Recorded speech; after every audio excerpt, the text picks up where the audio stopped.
Andrew, you were on the ground in Gaza. What did you see? There is enough aid in Gaza. The issue is with distribution, and we have to once again insert Hamas into this conversation. There are two sides to this war.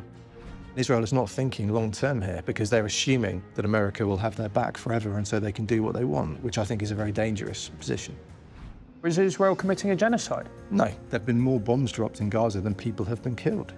You know, either the IDF are the worst shots in history, or they're actually taking care with civilian lives. You don't give vaccines for polio to the entire child population of Gaza if you're trying to destroy them. Why on earth would you do these things if all you wanted to do was to destroy Palestinians or Gazans as an ethnic group? It just doesn't make any sense.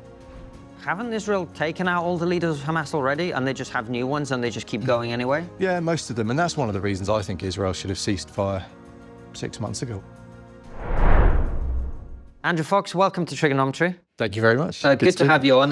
We're going to talk about Israel and the war in Gaza above all. Before we do, though, your background is super interesting and super informative and informing for what we're going to talk about. So tell us a little bit about your story. Who are you? So I did a law degree at Cardiff, graduated in 2003, and then I decided that jumping out of planes and running around shooting guns would be a lot more fun than being a lawyer. So I joined the British Army. I did 16 years, served in the Royal Welsh Fusiliers and then the parachute regiments, 3 tours in Afghanistan, tours of Bosnia, Northern Ireland, and the Middle East. I left the army in 2021, and for 3 years I was a senior lecturer at the Royal Military Academy, Sandhurst, which is the British West Point. It's where we train our young officers. And I taught behavioural science and war studies. And I'm now a research fellow at the Henry Jackson Society, which is a think tank in Westminster focusing on defence, the Middle East, and societal issues more broadly. Tell us a little bit about your time serving in combat areas. Is there any analogy or comparison to be made with the things you experienced and saw with your own eyes and what's happening in Gaza today in terms of urban combat, highly enclosed environments, civilian population enmeshed with the resistance, if you like to call it that way? Is there anything that was informative from your time serving? To an extent, the human factors, I think, remain the same. So the stresses that people are under, the planning processes that soldiers have to go through. And there's also that sort of adaptive nature of war where you learn as you go along. Mm-hmm. So the IDF went in a very different way to the way they fight now. Because How so? So, for example, they went in with a kind of armoured manoeuvre focusing on an enemy that was embedded in traditional defensive positions. They've had to transition due to various things. So, for example, the pause between Khan Yunis and Rafah, between January and April 2024, Hamas adapted their tactics. So they started mining every single building in Rafah, which meant the IDF had to adopt their tactics and how they cleared through buildings. So there's that adaptive process, and it was the same in Afghanistan with the IED threat. Mm. So my first tour in 2007 as an infantry platoon commander, it was fairly kinetic. It was pretty much gunfights. But obviously then the Taliban adopted their tactics to improvised explosive devices, landmines everywhere. And then so we had to adapt. And so there's that continual, it's like a chess game, move and counter move. So that's very similar as well. But the big difference, I think, between Afghanistan and what's happening in Gaza, and to an extent what happened in Lebanon, is that Afghanistan was what we call a counterinsurgency. So the consent and the will of the people were the main effort for the mission. Getting them on side for the government of Kabul, obviously completely unsuccessfully, but that was the aim. Mm-hmm. Whereas in Gaza, the aim is closing with and destroying the enemy. And of course, trying to get the hostages back. So it's a very, very different type. And why is that? Is that because there's no chance of convincing the population of Gaza that Hamas are the enemy? So not that Hamas are the enemy, but that Israel are friends. Mm. So if you look at Gazan Telegram groups, there's a really good translate function there. So even if you don't speak Arabic, and my Arabic's very, very poor, I can read the words, but that's about it. People in Gaza hate Hamas. They blame them absolutely for the misery they're going through right now. And they have very, very strong feelings, and they're not shy of expressing it. That doesn't translate into loving the state of Israel, who've just been bombing and killing them for 21 months. So they're never going to sort of bring the hearts and minds of the Gazan people with them. So the best they can hope for, I think, is removing Hamas and then trying to find some kind of alternate governance once the military campaign is finished. Do you think that possibility of winning over the people, the hearts and minds, was ever on the table if Israel had taken a different approach? No, I don't think so. I mean, if you look at the videos from 7th of October when the hostages were dragged back into Gaza and the cheering hordes of Gazan civilians, the thousands of Gazan civilians who followed up Hamas's fighters on 7th of October to commit atrocities in Israel itself. And then build onto that things like the UNRWA education system, which has trained Gazans for decades to despise the Yahud, despise Israel and the Jews. This is an institutional, decades-long bit of cultural conditioning that I don't think is going to be overcome by a military campaign. It needs a much longer reconstruction campaign, and I don't think that is a problem that anyone has really addressed properly yet. One more question before Francis takes over. To set the scene for our conversation, you mentioned what you were teaching at Sandhurst, war studies, behavioral psychology, and things like that. One of the things that I'm a bit of a history buff when it comes to war, but I've never been in the positions you've been, or certainly not educated on it. But even to me, it seems like so much of our public discussion of this conflict is based on the complete ignorance of war, the realities of war, the way that war has always been, the way that war will always be. So what is it that you see, somebody with your expertise, about the way this whole thing is being discussed, that you would like people to be aware of that they're currently not? It's that Hamas have been deleted from the conversation. This is being presented in the media as simply Israel just bombing Gaza randomly. That's nonsense. 20,000 plus Hamas operatives have died. 3,000 Israeli soldiers have been wounded or killed on the battlefield in Gaza. This is very much a two-way war.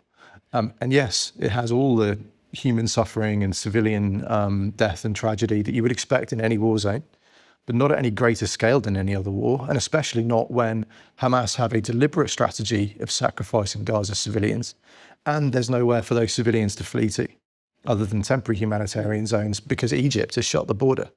If Egypt really cared about Gazan civilians, they would open their border and allow them to flee, just like every other war. Look how many Ukrainians fled Ukraine. And that's one of the reasons why Ukrainian civilian deaths aren't as high as they could be. And yet none of that is available on the table in Gaza. So it's framing this as a war, and that is what's missing from the debate right now. And Andrew, you just said that Egypt refused to open the border. Why is that? Well, Egypt, of course, used to own Gaza. Up to 1967, that was entirely Egypt's possession. The Sinai is not particularly safe or stable. There's Bedouin insurgents in the Sinai Peninsula that Egypt is desperately trying to keep a handle on. They've spent a long time getting a grip of the Muslim Brotherhood issue they've had in Egypt. And I think the last thing they want to do is further destabilise the situation with 2 million refugees.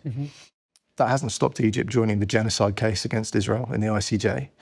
And yet they have it in their power to end this genocide immediately by opening the heavily reinforced border gate that you see. So I've been along that border with Egypt, and it is an incredibly well reinforced and solid wall.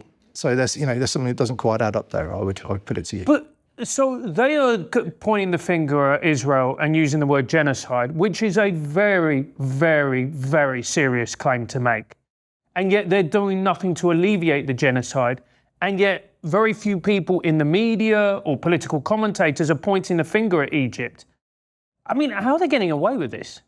Well, I think we've got a 50 plus, 60 plus year information campaign supporting what Hamas is doing in Gaza, and to an extent what the Palestinian Authority are doing in the West Bank, or Judea and Samaria, or whichever we're calling it today.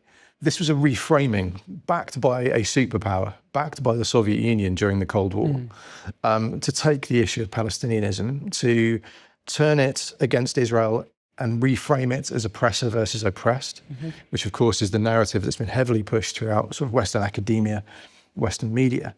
And it is essentially because of that framing of oppressor versus oppressed, it gives the Palestinians a free pass to do whatever they want.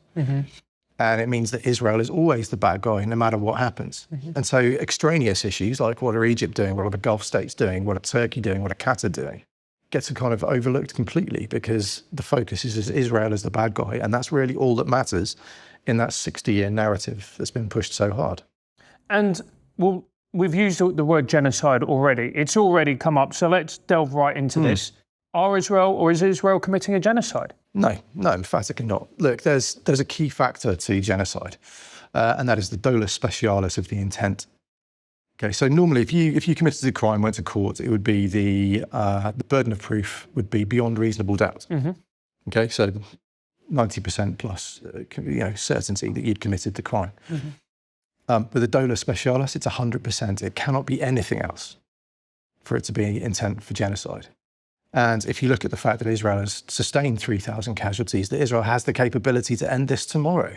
If they really wanted to wipe out 2 million Palestinians, they have enough firepower to do that. And they've demonstrated that repeatedly over the last year, that they have firepower beyond anything. Even the UK could bring to bear, quite frankly, and yet they're not using it. There have been more bombs dropped in Gaza than people have been killed. Either the IDF are the worst shots in history, or they're actually taking care with civilian lives. You don't give vaccines for polio to the entire child population of Gaza if you're trying to destroy them. You don't facilitate twice the amount of food aid going into Gaza as was going in before the war if you're trying to kill everyone. You don't put ground troops into harm's way and have 3,000 families in Israel who are now having to deal with the death and the injury of their loved ones. Why on earth would you do these things if all you wanted to do was to destroy Palestinians or Gazans as an ethnic group? It just doesn't make any sense. And the intent that is inferred by some of the very dodgy statements that Israeli politicians have made, and I think we should face this head on. Like Modric. Smotrich, Ben Gvir, they've said some utterly... Modric is a former football player, mate. Yeah.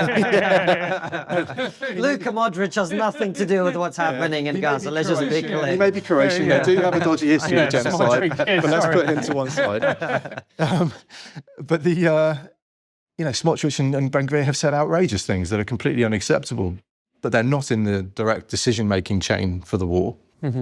And the allegations against Netanyahu, against the old defense minister, Yoav Gallant, they're completely taken out of context. But Andrew, can you not see though, and this is where I genuinely have a lot of trouble with this, can you not see that, let's say Britain and America invade Afghanistan, which they did, right? And, we can argue about whether that was the right decision, whatever.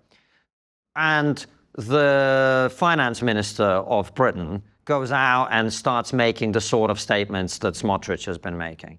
And you go, okay, he's the finance minister, maybe he's not in charge of the war decisions, but if he is in the cabinet and allowed to be in the cabinet while making those claims, that can't be anything other than a reflection of what that government sees as the right thing to be saying. Yeah, up to a point. And I do agree with you. And I would utterly condemn everything that's come out of their mouths pretty much during this war. They are absolutely advocating for genocide and ethnic cleansing. And whilst I don't necessarily agree with sanctioning them as the UK government has, actually it might be no bad thing if it gets them to sort of dial back a bit on that absolute nonsense that comes out of their mouths. So I'm fairly relaxed about that when it comes to what the UK government has done in respect to those two politicians. But the way the war is being fought is through the war cabinet, not the government cabinet.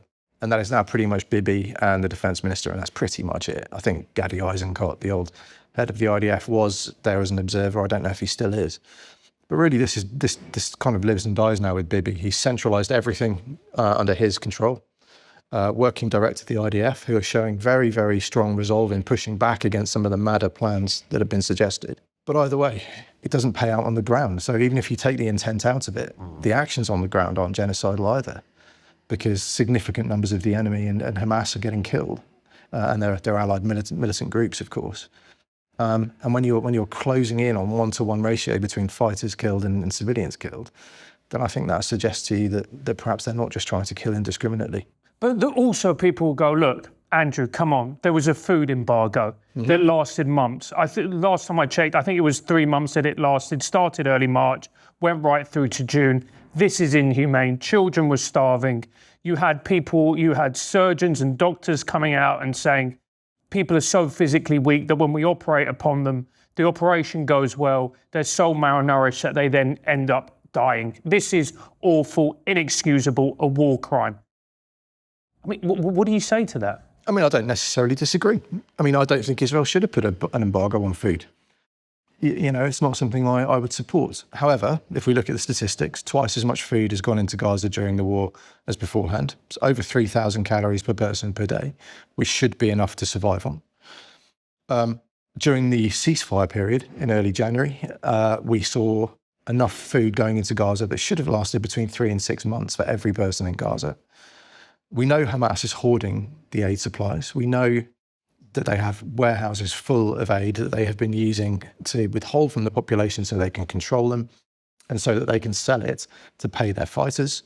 We know that the UN has bucket loads of aid that has already been cleared for distribution by Israel, queued up at Kerem Shalom crossing in the south of Gaza, and yet the UN won't distribute it because they won't work with the Gaza Humanitarian Foundation. So whilst on the surface, it looks appalling, and I agree, and I still state again, they shouldn't have done it, to put an aid block in. That has now been lifted. There is enough aid in Gaza. The issue is with distribution, and we have to once again insert Hamas into this conversation. There are two sides to this war. Israel is trying to feed people. Hamas are trying to retain the aid themselves and starve their own population. And the UN is refusing to deliver food because they won't work with the IDF and the Gaza Humanitarian Foundation. So you can paint Israel as the bad guy, but that would be completely devoid of nuance and completely devoid of any balanced assessment of the situation. Well, I'm glad you brought up the Gaza Humanitarian Foundation, because when doing research for this interview, the problem is, Andrew, is you're looking at this, and this is somebody whose job it is to ask experts like yourselves questions. And I'm reading articles that are in The Guardian, let's not even mention Al Jazeera, but you're reading articles in The Guardian and they paint one picture. You see the UN come out and say something. You see the Gaza Humanitarian Foundation come out and say something else.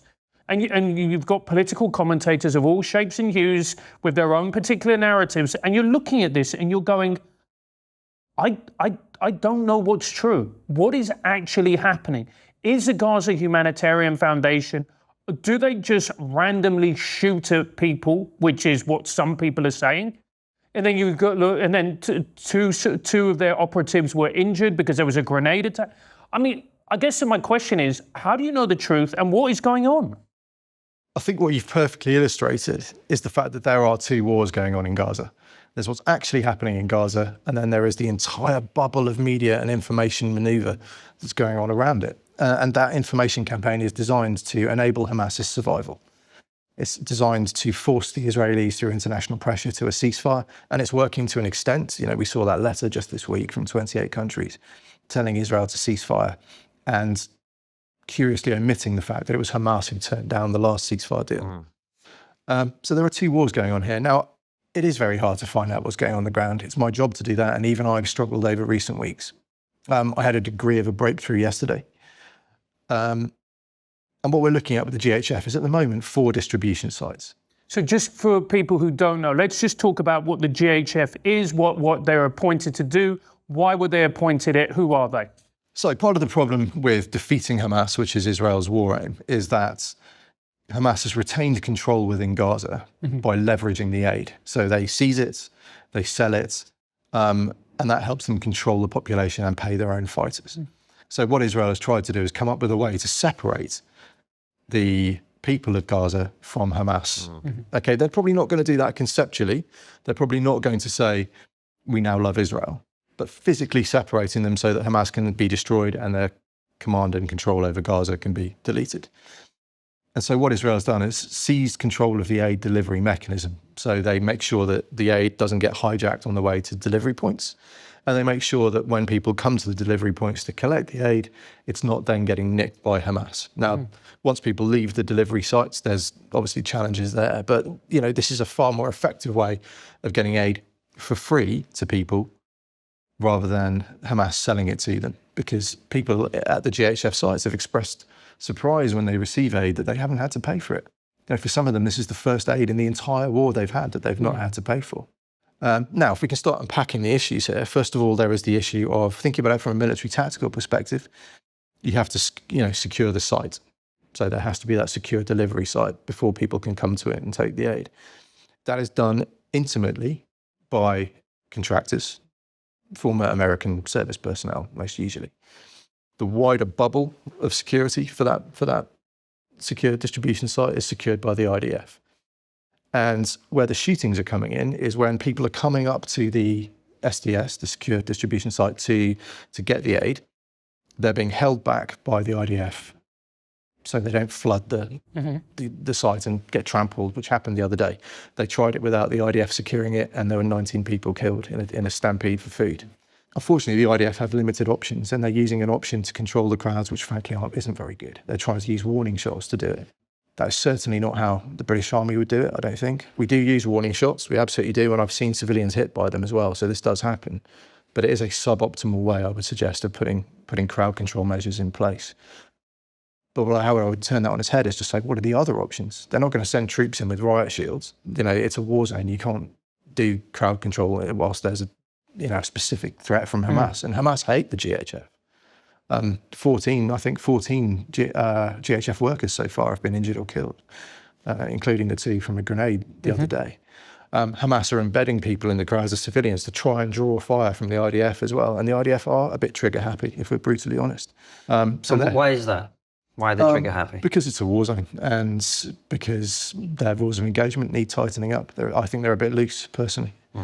Certainly, perhaps not with fighter jets. I think their rules of engagement there are very, very tight.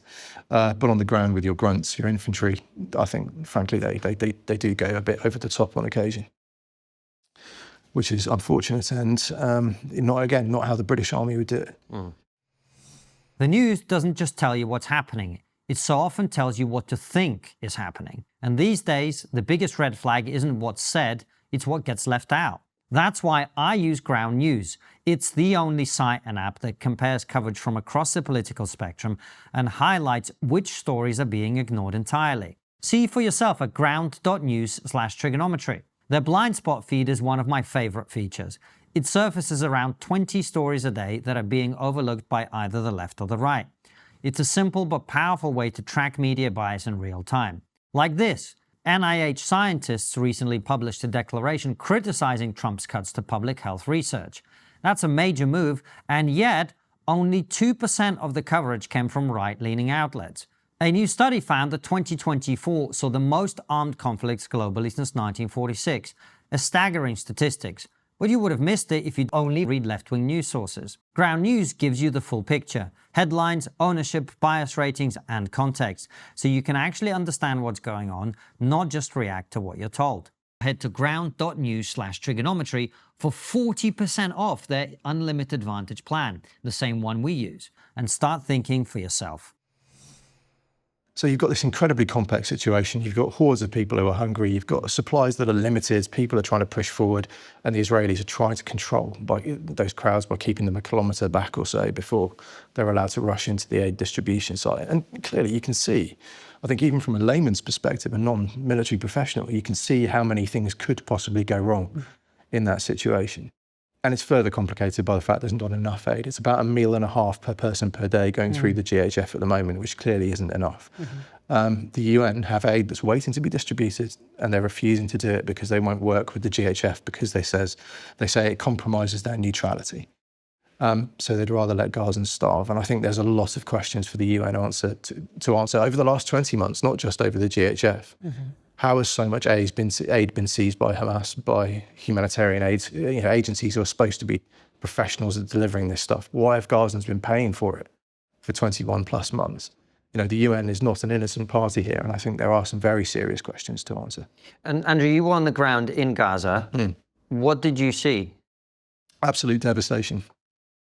Let's not pretend that Rafah isn't destroyed.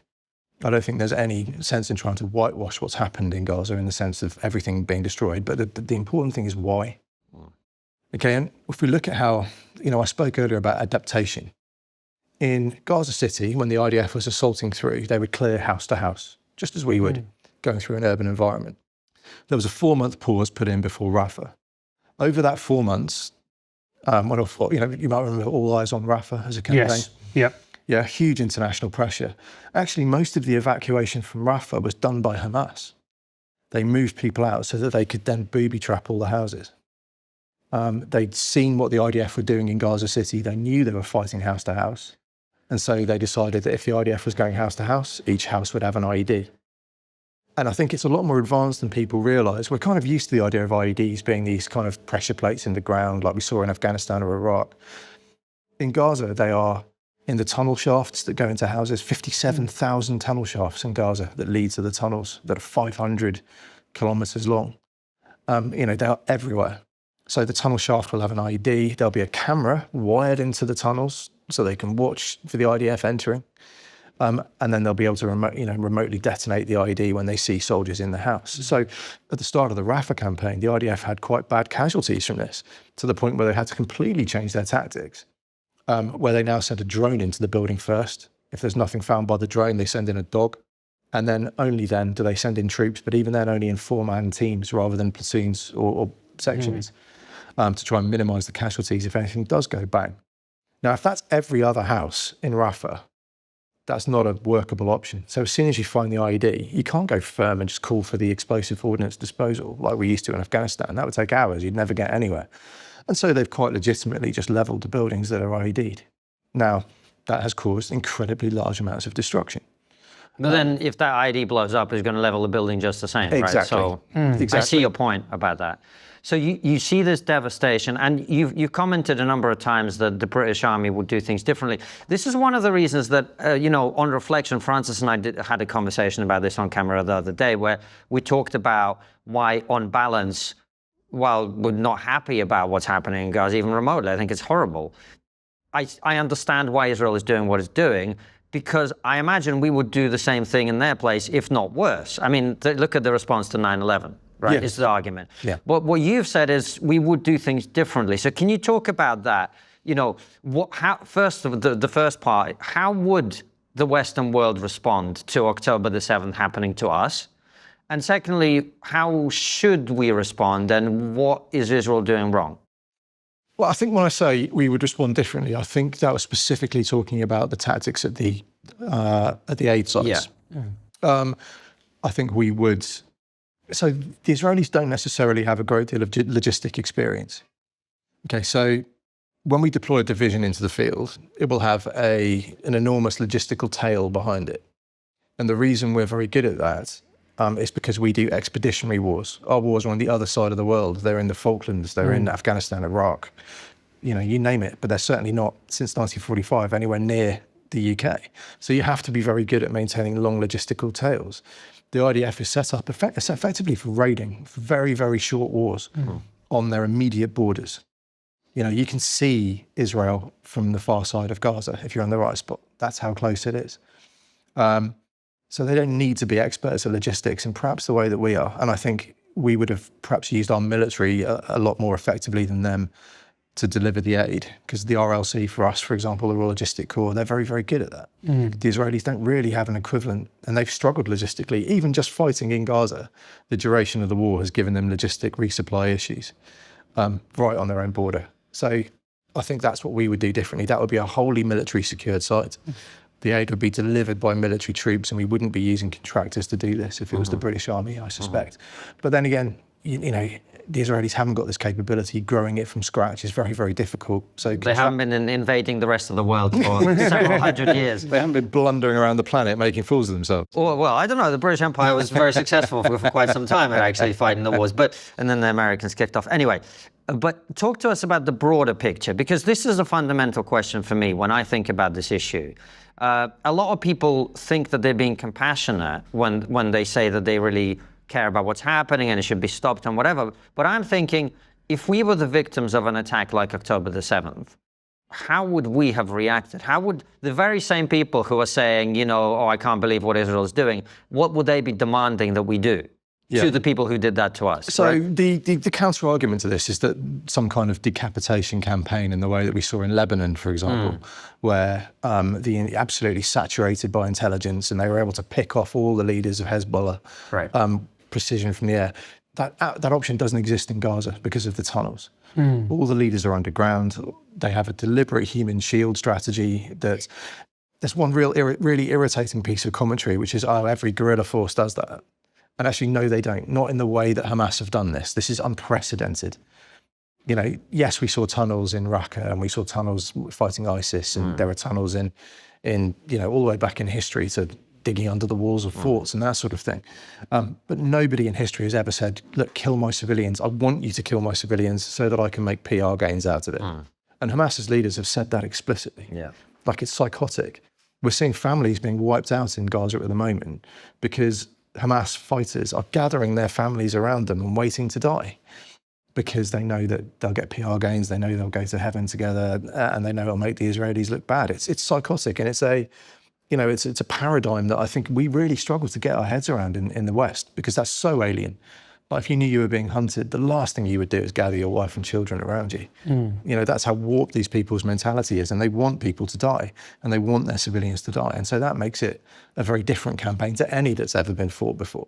But the other thing seems to me, Andrew, correct me if I'm wrong, haven't Israel taken out all the leaders of Hamas already, and they just have new ones and they just keep going anyway? Yeah, most of them. And that's one of the reasons I think Israel should have ceased fire 6 months ago or so. You think Israel should have stopped fighting? Yeah, I think so. I think particularly after Sinwar died, I think there was a really good case to make and declare unilateral victory, and then negotiate, then negotiate for the hostages on their own terms, rather than this stupid back and forth that we've got going at the moment. Well, sorry to interrupt you. You say declare unilateral victory, but I guess, and look, you obviously know far more than me. How can you declare unilateral victory if the enemy doesn't want to surrender? Surely you can only declare victory when the enemy surrenders. Well, I think victory and defeat are kind of unhelpful. I think this is a slightly out of date paradigm. I think what we have to talk about is in terms of succeeding or not succeeding in your strategic goals. And Israel had three: defend Israel's borders and prevent 7th of October ever happening again; defeat or dismantle, more accurately in Hebrew, Hamas; and to return the hostages. And I think if you can gauge the percentage to which you have achieved those goals, you can decide whether you need to keep going or not. And I think we can say for pretty fair certainty that Israel's border is now secure.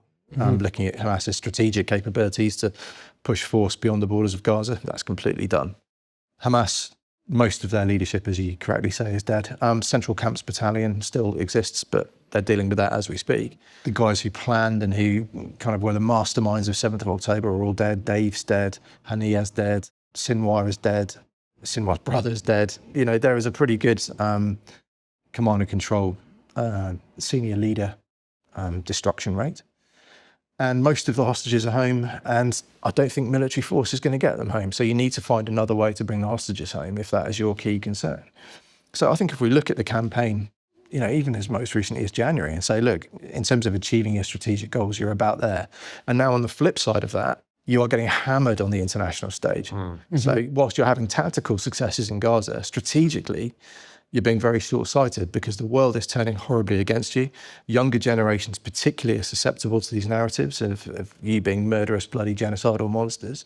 They're going to be the leaders in 10, 15, 20 years' time, and they're going to hate you. And Israel is not thinking long-term here because they're assuming that America will have their back forever and so they can do what they want, which I think is a very dangerous position.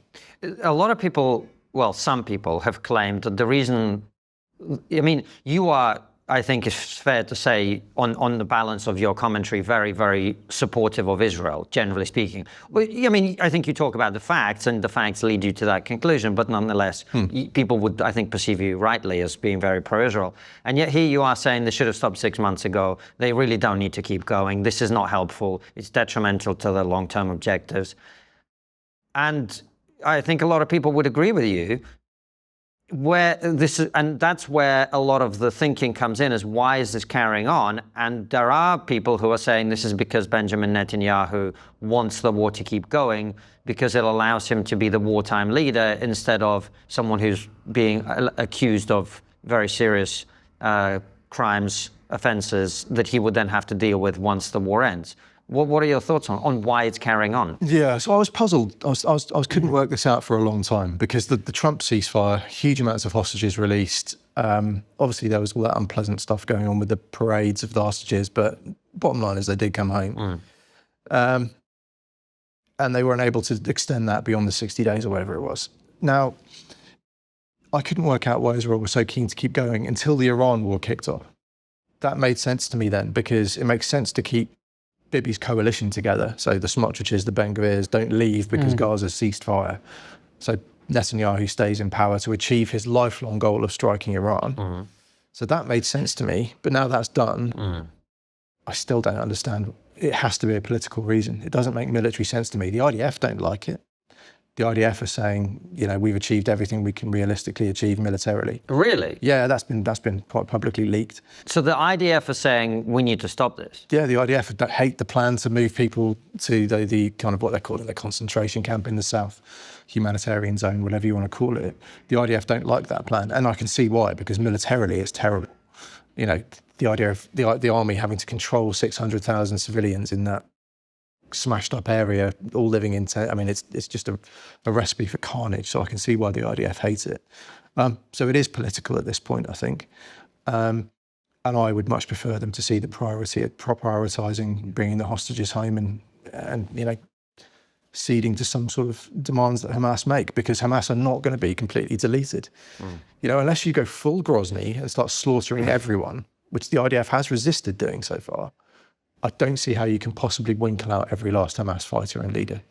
By Grozny, you're referring to the Russian bombing of Chechnya, where Correct. they just flattened the entire city, Yeah, irrespective didn't care who of they killed. Yeah, exactly. Because when I've seen certain Israeli officials and ambassadors and so on, their argument is, unless we wipe out Hamas, we're going to get another October the 7th. But what you're effectively saying is it's going to be impossible to wipe out Hamas, because every time you kill the leadership, there's going to be new people to take their place. Plus, let's be fair, the more women and children who are dying, the more you're going to radicalise people, and therefore the more likely people are going to be joining Hamas. Yeah, and so trying to apply some sort of counterinsurgency ideal here, where you bring the Gazan population onto your side of the argument and you win their hearts and minds, it's just not going to happen. Certainly after 21 months of bombing, it's not going to happen. So you've got two options here, really. You accept that people in Gaza are just going to hate you and that you've done significant damage to Hamas's capabilities and credibility and authority. Or, you go down the crazy Trump plan route where you start ethnically cleansing the place, and clearly that's not an idea anyone rational could support. Can you explain? This whole ethnic cleansing thing is a very confusing term for a lot of people, because when I think of ethnic cleansing, I think of people being killed because of their identity, effectively, right? I don't think President Trump is calling for people to be. So what when you say ethnic cleansing, what do you mean? Yeah, and you're quite right. You've caught me in a bit of sloppy vocabulary there, in fairness. The Trump plan effectively sees Gaza being cleared out of Gazans. They go somewhere else, allegedly until it's rebuilt, and then they come back. And part of the problem is that ethnic cleansing doesn't actually have a definition under international law. Okay. It's not a concrete codified war crime in the way that, say, genocide is.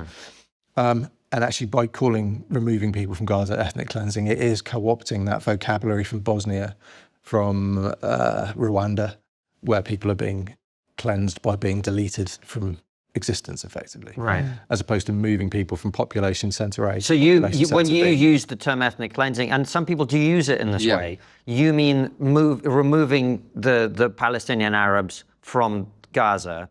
Yeah. I'm going to ask a question that is going to be super controversial. I'm not advocating for this. I'm just looking at it from a first principles perspective, and I'm going, the borders of Poland after World War II were not the same as they were before World War II. That's because we moved a lot of the Polish population from the area which became Soviet, and we moved them westwards from an area which was German, right? So we moved populations to make a country work. Poland has prospered since World War II, right? Germans, as you well know, were moved around in a lot of places within what used to be Germany during World War II to other places, again, to make the post-war countries coherent and for them to work. Nobody would say that we committed ethnic cleansing of the Polish or the Germans, or, I mean, there are some people, but you know what I mean, right? So forget about the rights and wrongs and the language and the whatever. I'm just asking a question from, like, if you were an alien looking down, would you not say that President Trump is actually the only one being sensible about this? Because if you've got a population who absolutely hate Israel, who are going to remain there with Hamas, as you're saying they should have stopped. So you leave some remnant on Hamas and a population for them to feed off. This whole thing is never going to get resolved. And therefore, when someone like Trump is saying, if you put these people in a place they're going to have a better life in, Hamas is not going to leech off them and use them, and Israel is not going to have to keep killing them, isn't that actually the merciful and better thing? I'm just asking, I'm not suggesting this is the right thing, but it's a question that I think if you're a logical person will come into your head. Yeah, and I think it boils down to agency, doesn't it? I think if you can say to the Palestinian people, look, we're going to take you to another country, you will have a good life there, your children's peace and security will be guaranteed, this will be far better for you than living in this, what you yourselves have been calling an open air concentration camp for 20 years. If you want to go and we give you some money to do that, then great. I think I've got no problem with that whatsoever. I think if you're rounding people onto trucks at gunpoint and forcing them out with bayonets, then I think we're in a very different and dark place. So I think that's the key. And are you suggesting that you'd have to do that in order to get people to move, basically? If you wanted all of them out, I suspect you would have to. Right, I can see. But I definitely wouldn't want that to happen for sure. But then I come back to my point. Well, then this is never going to end. And that's kind of the problem with the Middle East. I mean, look around Israel. You know, we kind of zero in on Gaza, but we forget the issues in West Bank. We forget the issues in Lebanon. Even this week, Hezbollah have refused to disarm at the request of the Lebanese government. Hezbollah are still a global narco-trafficking, people trafficking, drug smuggling, weapons smuggling crime syndicate that operates in South America and in Europe. They're still incredibly powerful and far more powerful than the Lebanese government. So that problem hasn't gone away, even though perhaps their supply line to Iran has been cut off. It's an oversimplification to suggest that Hezbollah is done just because that's a thing. Syria, as we speak, is descending into a basket case of jihadis slaughtering minorities. Iran, just this week, have started trying to launch ballistic space rockets again, which clearly demonstrates their long-term intent to maintain some sort of power in the region. Qatar are still having their fingers in many, many pies around the Middle East, designed to destabilise. And Turkey, of course, are heavily involved in northern Syria, and some of the worst militant groups in Syria are governed by Turkey. And so, whilst we hone in on Gaza and resolve that situation, if people voluntarily emigrate, great.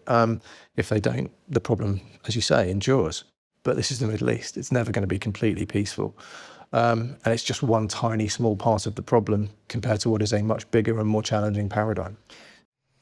Give me 1 minute to tell you about Senolytics and why they're being called the biggest discovery of our time for promoting healthy aging and enhancing your physical prime. As a middle-aged man, who wrote this script? Look, we all have big goals, but let's be honest, the aging process isn't our friend when it comes to endless energy and productivity. That's why I use Qualia Senolytic. As we age, everyone accumulates senescent cells, also known as zombie cells. These old, worn-out cells cause symptoms of aging like aches, slow recovery, and sluggish energy. They take up space and nutrients from healthy cells. Much like pruning dead leaves off a plant, Qualia Senolytic removes these senescent cells, allowing healthy cells to thrive, and you only need to take it 2 days a month. The formula is non-GMO, vegan, gluten-free, and designed to maximize the combined effects of its ingredients. Plus, it comes with a 100-day money-back guarantee. Since I've started using Qualia Senolytic, I felt more energetic, more productive, and my girlfriend tells me I'm now somewhat mostly bearable. Just a little joke, don't have a girlfriend. Plus, those middle-aged aches and pains, virtually gone. Resist aging at the cellular level and try Qualia Senolytic. Go to qualialife.com/trig for up to 50% off and use code TRIGGER at checkout for an additional 15% off. It's also available at select GNC locations near you. That's QUALIA life.com/trig for an extra 15% off your purchase. Thanks to Qualia for sponsoring today's episode. Sorry, go ahead. No, and I was going to say, and of this, every time you talk about this situation, you always come back to one country, which is Iran. Mm-hmm. And Iran's effective modus operandi is to destabilize the entire region and fund terrorist groups. Will there ever be peace in the Middle East when you have the Ayatollah in power in charge of Iran? No. I mean, look, any country in the world that just had the beat down that Iran has suffered might consider it twice, except those countries that are run by religious zealots. That they believe the Mahdi's coming back. They believe for that to happen, Israel has to be deleted. It is the motivating kind of agency behind everything they do. And that's just not going to change because they've been spanked. It's just not going to happen. And so regime change is probably the only thing that we can say in Iran that will make a difference, but that comes with a whole load of other problems as well. So there's always second, third order, fifth, sixth, seventh order effects in the Middle East that quite often are impossible to map and predict. And that's why we have to be very careful about making huge, big, sweeping moves in the region, because they can quite often go badly wrong. And we've seen it go badly wrong again and again and again. So I guess what should Israel do? What should the US do? I mean, because if you're saying non-intervention, that's kind of the position I'm starting to come to. I wouldn't want regime change to be happening in any of these countries, because if you just look at the history of it, it's always gone appallingly badly. But then if you leave the Ayatollah in charge, this is what you're going to get.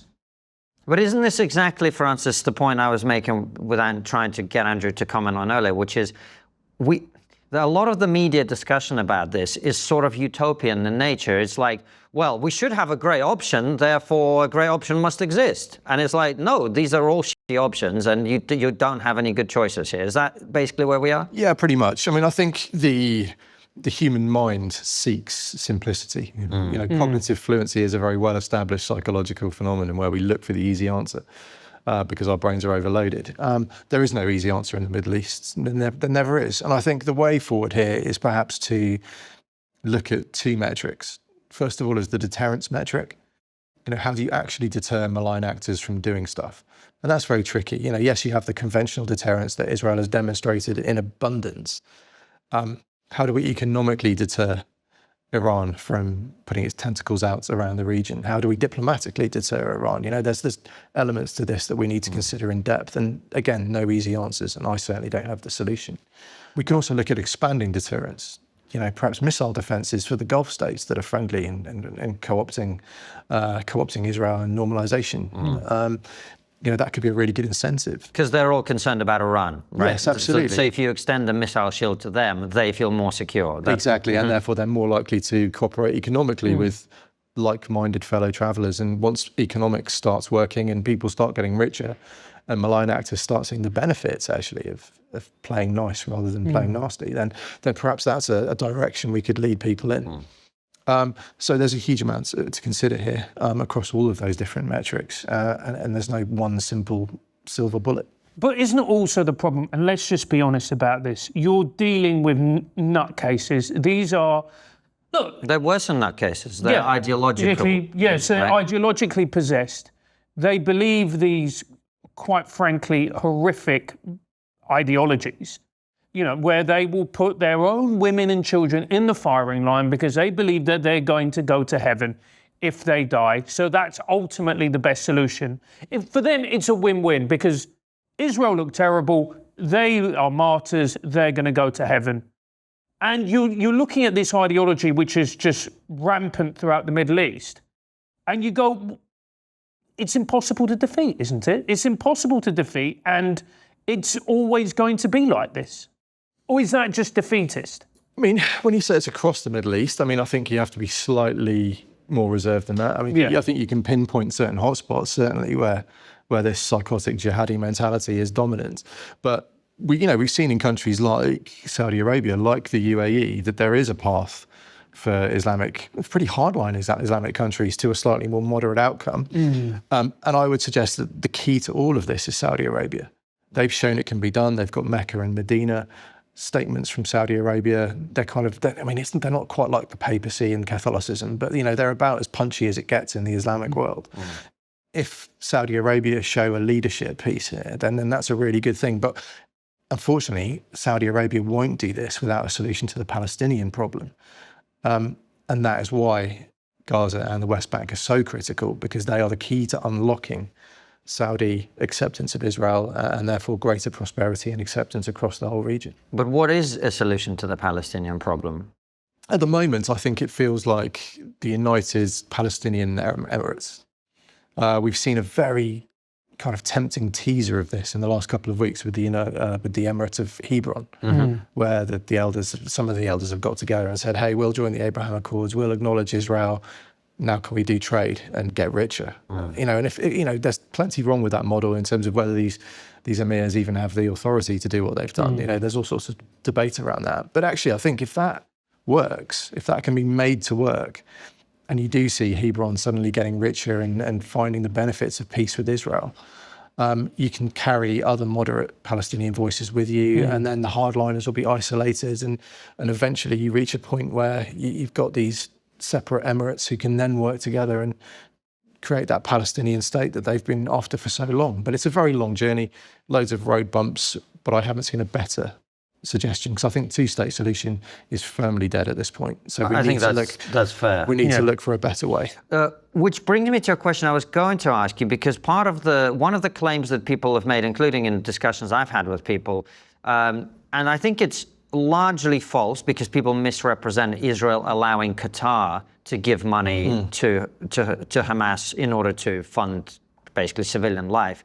But they keep claiming that Israel funded Hamas. And when I looked into it, I think it should be fair. There are some allegations that Netanyahu allowed Hamas to rise because it divides Hamas and Fatah, and it means that the people who control the West Bank are not the same people who control Gaza. Therefore, there's less likelihood of a serious push for a Palestinian state. So, to what extent is the current government of Israel even interested in a solution to the Gaza question?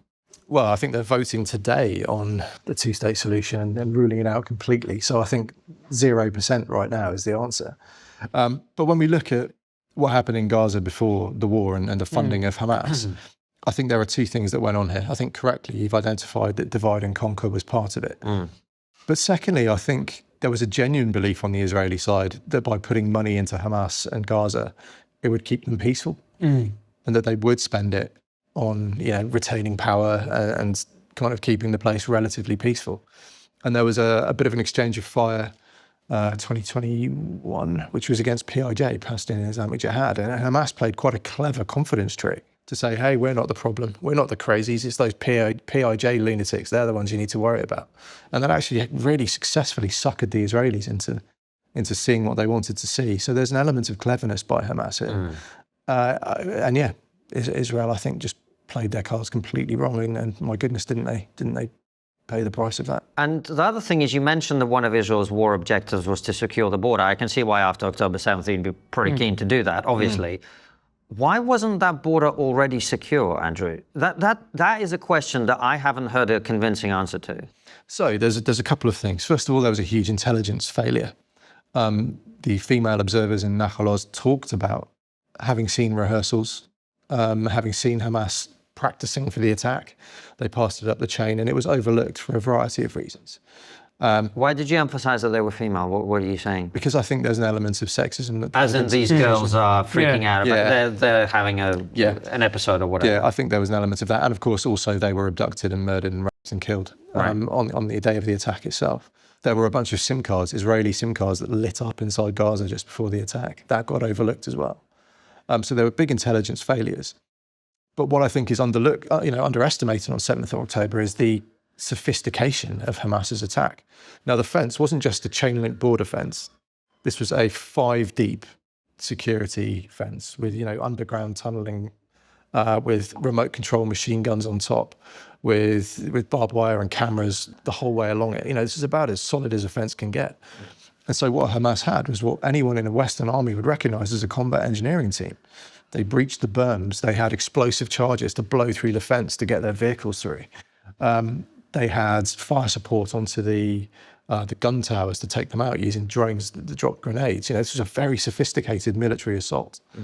And that's why the fence was breached. It's because Israel ignored the intelligence. Very similar to 9/11. They had all the pieces, but nobody put the picture together. And because Hamas knew what they were doing, and they had a very good engineering setup to get through the fence. And where are Hamas getting this sophisticated equipment and tactics and training from? Well, a lot of it they make themselves. So some of the thermobaric warheads for RPGs, they were made in armories inside Gaza itself. There was a lot of arms smuggling coming through from Egypt. And then, of course, there was the coastal region where they would smuggle stuff in as well. So a combination of making it themselves and it getting smuggled in from other countries. I'm really glad that we're actually talking about October 7th, because when I talk to people, just regular people, There's so many, and I never realized this, but conspiracy theories that are springing up around October 7th. One of them is, why did it take so long for the IDF to respond? It took hours upon hours upon hours. Why was that? So, first of all, it was a holiday. There was complacency on the Israeli side. They sent far too many troops home from the Gaza division. Secondly, the military bases on 7th of October were the direct target of Hamas. So the base at Reim was assaulted. Command and control was dislocated, totally disrupted in the Gaza periphery region, which was just Hamas being, again, making a very good and sophisticated military plan.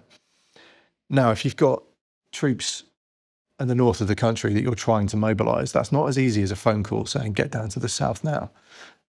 To compare and contrast with the British Army, our highest readiness company is at 48 hours notice to move. So that's moving 48 hours from getting the phone call.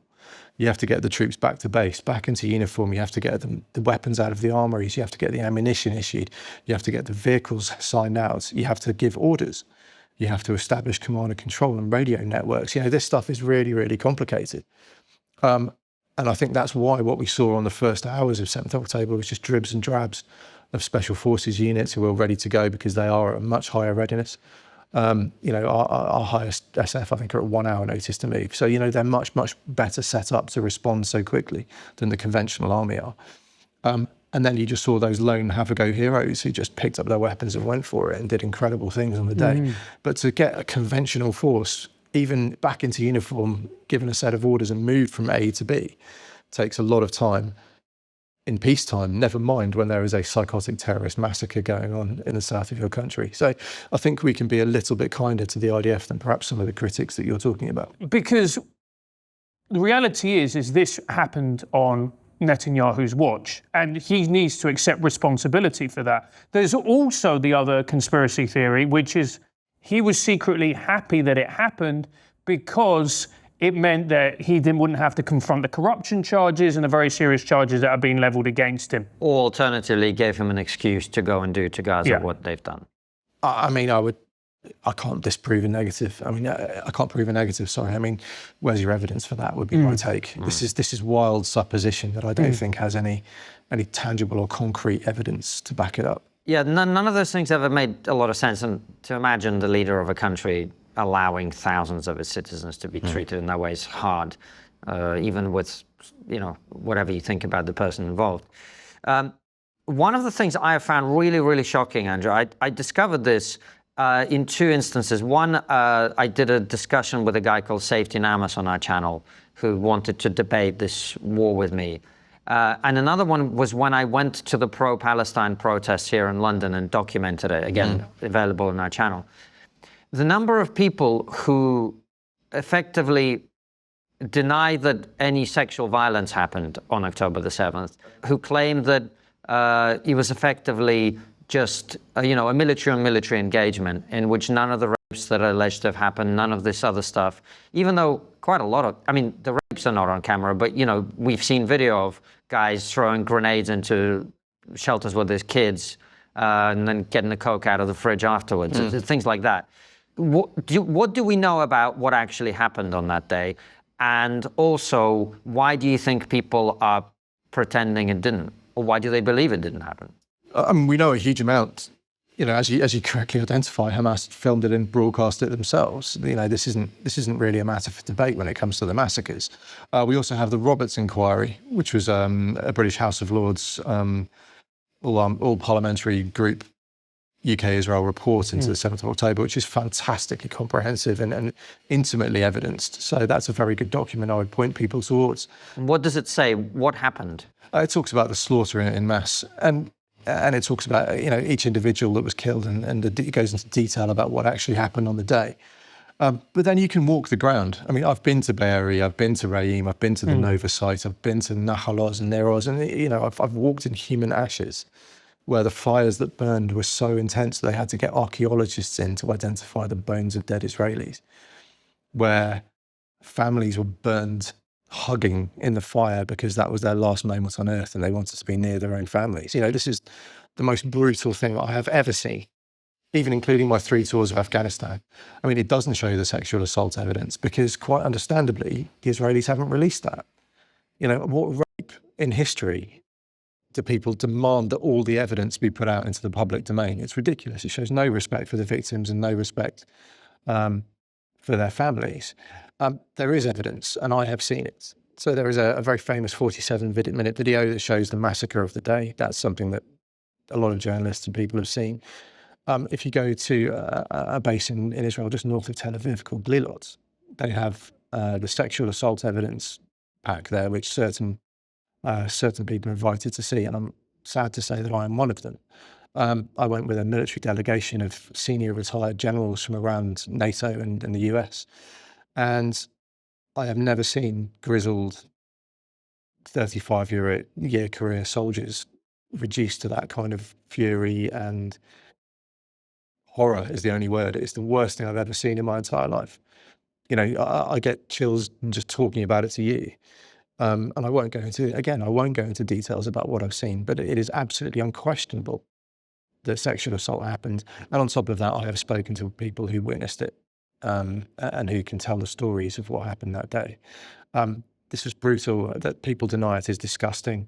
And it's simply anti-Semitic. You know, I haven't used that word really much today because I think a lot of that word is sometimes overblown. And I think people read into... People overuse it, and I think it's very unwise of them to do so. And I agree with you completely. But I think there is an anti-Semitism in not believing Jewish women when they say they're raped.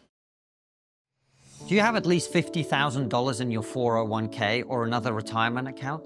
If so, listen up. The global landscape is increasingly unstable, and over $4.2 trillion has just vanished from retirement accounts. That's why many people, me included, are turning to gold as a hedge against these challenges, and thousands are turning to Augusta Precious Metals. They help you move part of your retirement into physical gold, something real, something that holds value when everything else is falling apart. And the best part? Augusta makes it simple. I've met them and seen how they work. There's no pressure, there's no games, just a team that actually takes the time to walk you through it. Thousands trust them. They've got an A+ rating with the BBB, and they're all about education first. Don't just take my word for it. Mike, who compared a dozen other gold companies, said on Trustpilot, none of them come close to Augusta. Justin said he was very cautious about moving a significant portion of his retirement funds, but Augusta's team was professional, honest, and patient, leaving him very happy with his choice. That's what sets Augusta apart. No pressure, just expertise, and real trust earned the old-fashioned way. So, if you're serious about protecting what you've earned, click the link in the description of this episode or go to TRIGGERgold.com and grab Augusta's free Gold IRA guide. That's TRIGGERgold.com. It's your retirement. Make sure it's protected. Do you think that I'm sure that there's an element of that, but I think partly it also, I think there's a political, there's a PR agenda behind this. Because if you were a logical person who knew anything about military conflict, you would go, in every single war in history, when a bunch of men with guns break through the enemy defenses and they find themselves with enemy women, this is what happens. Let's just be honest. Even in the most restrained militaries in world history, to some extent, it still happens. So in this situation, it must have happened. I think that's just undeniable, right? But I think the problem is, and I've encountered this directly, if you concede that these militants who invaded Israel on that day committed rape, committed sexual violence, attacked civilians, killed children, burned people who had nothing to do with being in the military or anything like that, then you can no longer claim that October the 7th was an act of resistance. Yes. And if therefore it's essential that you deny any violence happened to civilians, it's essential that you deny any rapes happened, it's essential that you pretend that this was, you know, the Native Americans kind of rising up against their evil occupiers. Yeah, and you're framing it with that oppressor versus oppressed kind of dynamic, and it falls apart with sexual assault. And I think we also have to extend that to the Arab world as well. I think we tend to be awfully Western-centric in our analysis sometimes. Don't forget that Hamas were talking very much to the Arab world, trying to get them to rise up alongside Hamas and you know, finally destroy the state of Israel. They wanted the West Bank to rise up. They wanted militias in Syria to rise up. They wanted Hezbollah to rise up. And if they're running around raping people, that firmly again undermines that messaging that we are noble resistance Islamic fighters who are sticking to the Quran and not going as far as the Jews do, and that's why there's been such a narrative as well to push the IDF thing, of which there's no substantive evidence that I've seen whatsoever. When I see these narratives happening and I see the way that people talk about this, again, it goes back to this point where it's just what makes this conflict so difficult to talk about is that everybody has their own narrative about it. You talk and everybody has an alternate set of facts. And I guess, how do we solve this if nobody can agree on a basic truth like women were raped on October 7th? How do we actually come to some kind of agreement and rapprochement and being able to move forward? It's a really good question, and if I had, the totality of the answer, then I think I would be in a far more influential role than I currently am. But I think there are certain things we can do, and that is making sure that moderate voices are amplified. I think, talking about Israeli moderate voices and Palestinian moderate voices, I think they're the ones that we should be focusing on. We should be trying to exclude the Ben-Gvirs and Smotriches and the Sinwars of this world and focusing on those people that can be persuaded to see both sides of the argument. There aren't many, but the more we amplify, perhaps the more there will be. I do think we need some accountability for our media. I think, agencies like Sky News and the BBC have truly been appalling. Why do you say that, Andrew? They've made no effort to present the Israeli arguments, and they've published everything that the Hamas kind of side of the argument have said. So we did a study on this with the Henry Jackson Society. 98% of the world's media were using Hamas's casualty figures. 3% were using the IDF's figures. They have totally platformed one side in this war and taken everything they've said as reliable. Everything the IDF has said is presumed immediately to be unreliable unless evidence is presented. And of course, armies can't do that because there are operational secrecy and, there are important military secrets that they can't just reveal. So there's been a hideous one-sided platforming in this war. And I think we need to find some method of accountability for this, because particularly for a state broadcaster who are taking, taxpayers' money, enforced taxpayers' money, like that's just not good enough. And, things like the Glastonbury not cutting the feed when the guy's calling for the death of the IDF, the documentary that was naked Hamas propaganda, there's been no heads roll over this. And that's really poor. So I think platforming neutral voices, media accountability. But look, this has gone on for decades. This isn't the first time Israel's fought a war. It's not the first time they've fought a war where they've been hammered on the international stage through misinformation. So this is not a new phenomenon. It's not going anywhere. What is a new phenomenon, Andrew? And I was going to ask you this about your time. How do you think things would have been different when you were in Afghanistan if we had the camera phone? Yeah, I thank God every day that we didn't, quite frankly, for two reasons. First of all, it's very easy to take stuff out of context if you're filming everything.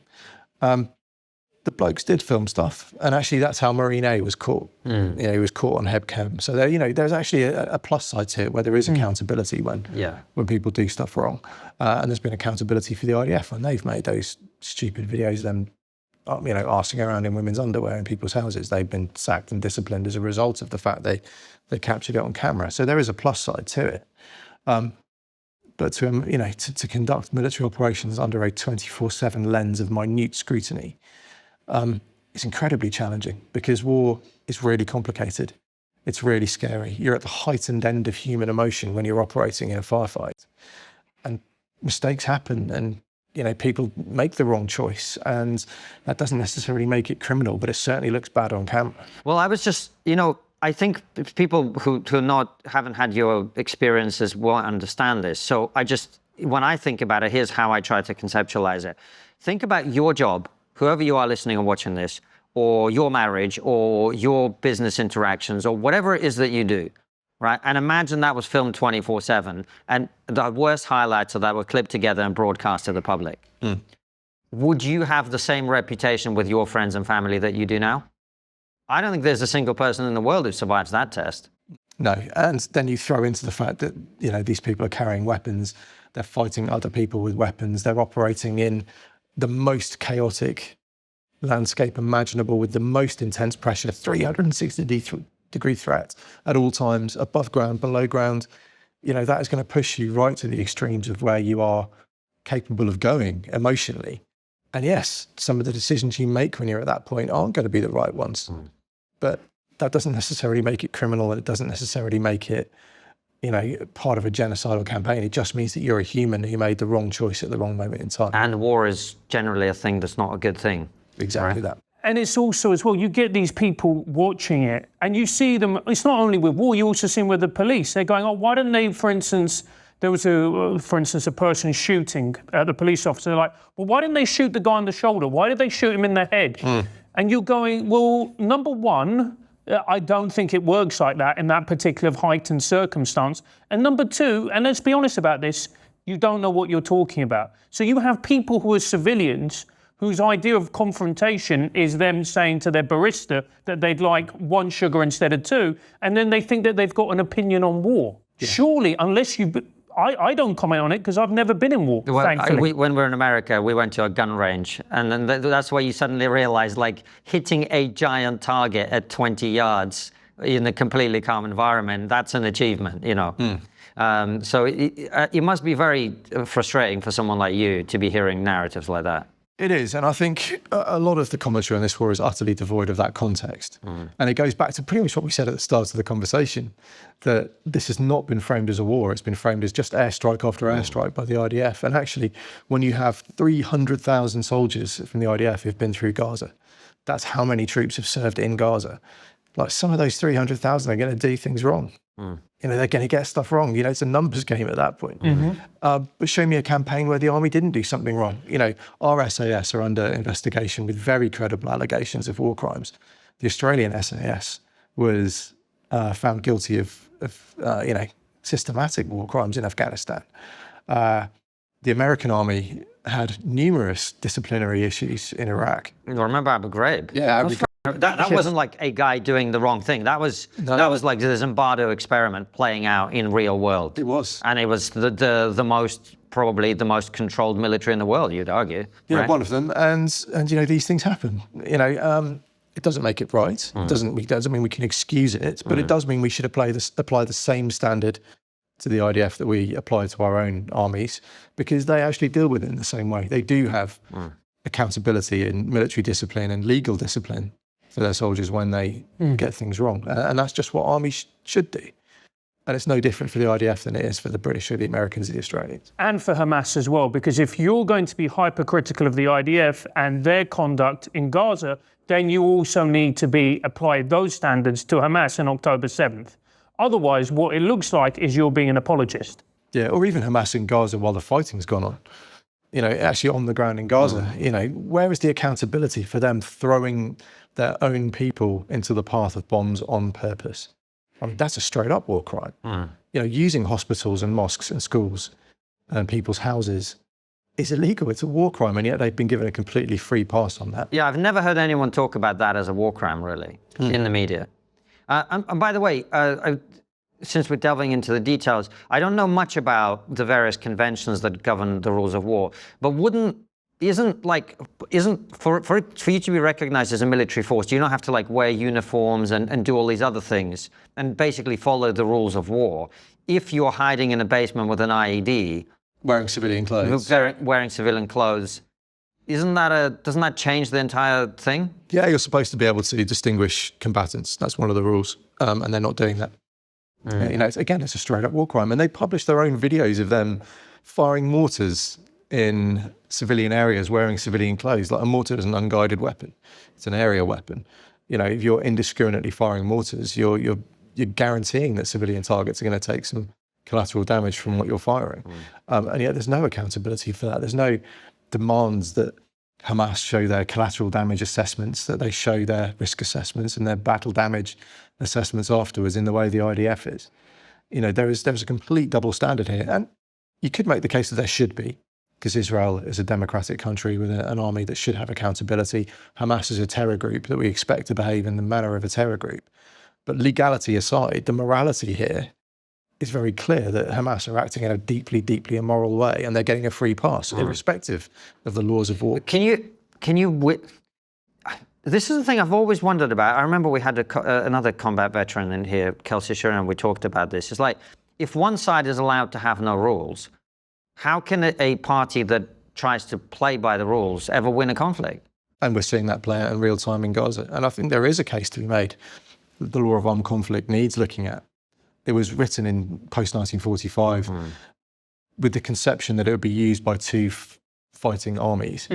What it didn't, I think, foresee was the era of counterinsurgency and irregular warfare that we are now firmly in. And I think there are elements of it that are effectively handcuffs on conventional armies that perhaps need to be looked at. And actually, the way they're set up, they encourage the use of human shields. They encourage the use of hospitals and schools by irregular actors because they know and they've seen that when those hospitals and schools are legally struck, that are still conceived of as an immoral act and therefore condemned in the international media. So I think there is a case to say that the law of armed conflict is counterproductive when it comes to stuff like this. And it also enables Hamas and the rest of their ilk to play the long game, because they know that Gen Z will eventually come into power and they will eventually be running the United States. And if you look at Gen Z's opinions on Israel, they are not sympathetic. And a large part of this is because they have been mainlined footage from the war zone straight to their phones.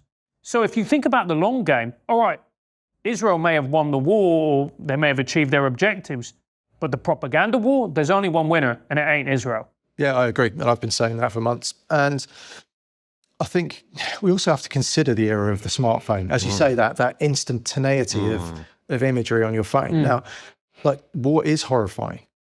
Like, it is. There's no way around it. You can't fight a war in a clean, sanitized manner that doesn't look horrendous when you see it up close. The very first thing I did in Afghanistan, I was 2 weeks out of training, straight on tour. We dropped a 500-pounder bomb and then we were clearing through body parts in the compound afterwards. This is not within the normal scope of what humans expect to see. And when it's boomed onto your phone as you're sat on your commuter train or in your classroom at school, like, horror is absolutely the correct reaction to that on a human level. But what you then do with that horror and what narratives then get attached to it is where the problem comes in. And how do you, when someone's really upset over seeing a dead kid in Gaza, of which there are thousands, and they're horrified at it, how do you then say, yes, but, under the Geneva Conventions, we were legally able to strike this child and it's legal collateral damage. So what we've done is actually fine. Yeah.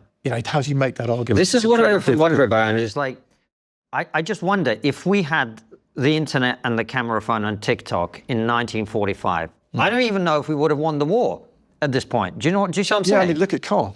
1944, it was absolutely flattened. 20,000 civilians died. Right. Scenes of horror, and you look, just Google Caen, and you'll see how much it looks like Gaza does today. How do you, and I think the difference is that was a war of survival. People in the UK had been through the Blitz and through rationing and through hundreds of thousands of American soldiers coming to live in the UK, and they've seen Spitfires overhead, and they get that it's a war for national survival.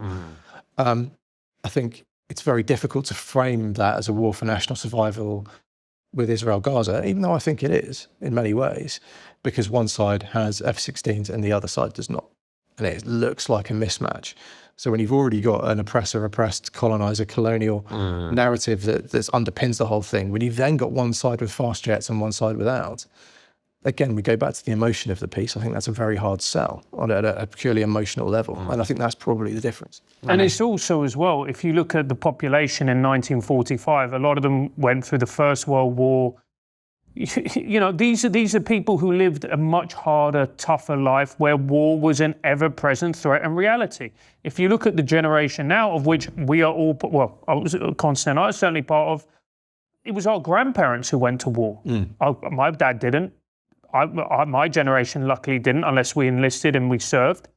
And Gen Z, again, so they're even more detached from it. And even the wars that, my generation fought in were wars of choice. They were expeditionary wars that we chose to fight. They weren't, the UK wasn't under direct threat from Afghanistan or Iraq. Indirect maybe, but certainly not, it wasn't a war for national survival. So not only have we not seen wars of the kind that our grandparents or great-grandparents saw, but also the wars we have seen are very, very different. So, we're even further away from that idea of the fact that wars happen. It's a feature, not a bug of human existence. And unfortunately, they are really, really unpleasant things. Before Andrew answers a final question at the end of the interview, make sure to head over to our Substack. The link is in the description, where you'll be able to see this. Is there a drive to lower standards within the armed forces in the interest of increasing diversity? And if so, what effect is that having on the ground? Christian Maguire asks, would you please speak to the modernity of the concept of war crimes and what qualifies as a war crime? Stephen Davids asks, how much booby trap capability does Hamas have? Endless. It's so easy to make an IED. I could probably make one with the stuff that's in this room right now. All right, well, if we ever want to start an insurgency, we'll give you a call, mate. you can provide the plastic explosive. Yeah. Okay. Jack, our producer's just perked up. He's got a bunch at home, don't worry about that. Andrew, it's been really great having you on. Because I feel like this has actually been the nuanced conversation about this issue that I've never seen anyone have. Because you either get people who are this side or that side, and what you've talked about is, I think, the facts on the ground, but also from, like I say, from a pro-Israel position, nonetheless, you're openly saying Israel needs to wrap this up and should have done already. And there are definitely some questions about what's happening politically there. We've invited the Prime Minister of Israel on many times, and we would give him a fair hearing just as we do with every guest. So I hope that still happens, because I think that it's an important discussion, and I really think this has brought a lot of value to people who want to hear that kind of conversation. So thanks for being here. We're going to ask you some questions from our supporters in a minute, but before we do, what's the one thing that we're not talking about that we should be? Turkey. Okay, I think Turkey is a NATO member. It is also heavily spinning in the direction of Islamism. It is a Muslim Brotherhood country. It is fingers in the pies all over the Middle East, including close links with Hamas and Gaza and some of the really unpleasant organisations in northern Syria. And I think with Iran weakened, Turkey is one of the bigger threats in the region that people are overlooking right now.